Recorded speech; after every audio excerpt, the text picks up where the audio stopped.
Sorry, saya mau sharing sama kamu, saya mau nanya pendapat kamu. Kamu setuju nggak bro?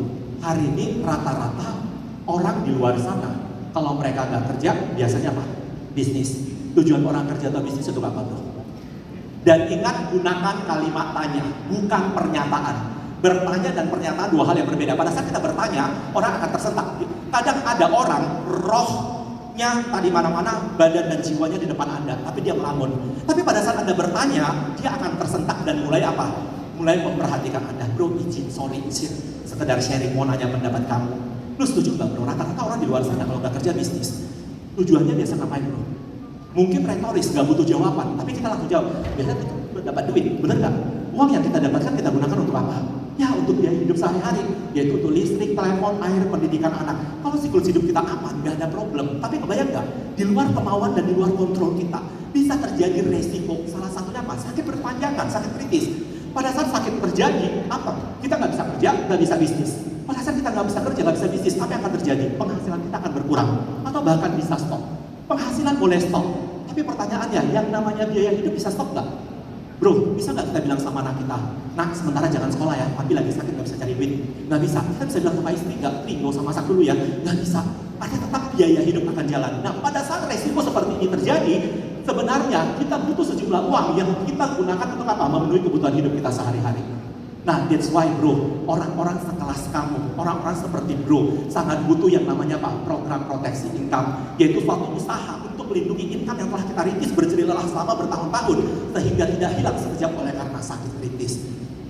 Bro, ketepatan, gua punya satu produk bagus banget. Ya udah, nanti baru kita presentasi PCA, kebagusan PCA itu apa. Kemudian itu yang pertama. Yang kedua, kita bisa jual PCA itu untuk apa? Salah satunya adalah pelengkap asuransi PSS ataupun PWH.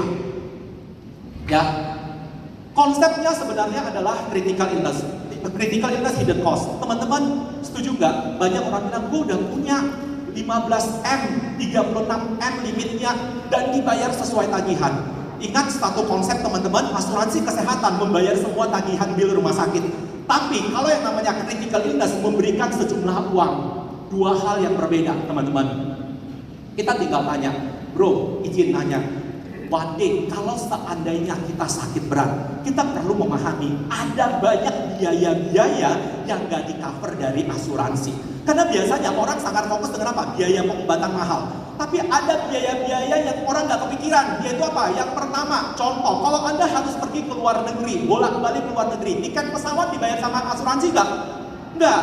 Penginapan hotel dibayar sama asuransi gak? Enggak. Teman-teman, apalagi istri kita, suami kita, orang tua kita nemenin kita untuk berobat, potensi mereka kehilangan income di-cover sama asuransi enggak? Enggak. Nah, that's why kita butuh sejumlah uang sebagai pengganti critical illness hidden cost. Artinya biaya-biaya tersebut itu yang terjadi pada saat sakit kritis. Itu yang kedua. Yang ketiga, teman-teman, ingat salah satu jual PCA itu paling enak kemana? Cari sekolah-sekolah SD. Cari sekolah-sekolah TK yang bagus dan mahal-mahal, teman-teman. Jangan ke sekolah negeri ya. Sekolah yang bagus, habis itu Anda jual sama siapa? Sama orang tua murid. Konsepnya pendekatannya apa? Pendekatannya adalah proteksi income. Maksudnya seperti apa? Teman-teman, ingat PCA itu sangat murah sekali kalau di usia anak-anak. Usia masuk, usia 6 tahun kan?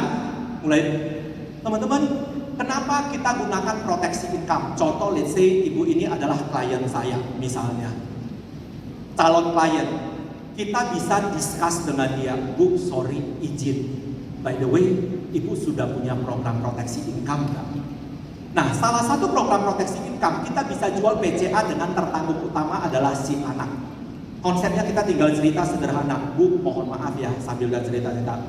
One day, misal kalau hal terburuk terjadi di luar kemauan dan di luar kontrol kita, anak kita terpaksa salah satu terdiagnosis sakit kritis. Anak-anak banyak yang sakit kritis apa? Leukemia. Kemudian apa lagi? Teman-teman, terakhir beberapa penyakit Kawasaki dan lain-lain. Oke, pada saat Anda ngomong seperti itu, ada dua pilihan bagi kita. Emak-emak yang paling enak didekati dengan konsep seperti ini. Kita sebagai orang tua punya dua pilihan. Pilihan yang pertama, anak kita rawat sendiri, kita asuh sendiri yang lagi sakit berat, tapi kita mengorbankan karir kita nggak bekerja. Pilihan yang kedua, kita menggaji pembantu, menggaji babysitter, habis itu apa? Untuk merawat anak kita tetap lanjut berkarir. Kalau sebagai orang tua ada kesempatan untuk memilih, ibu mau memilih yang mana? Yang pertama atau yang kedua? Mau pilih yang kedua, gaji pembantu, habis itu tetap berkarir.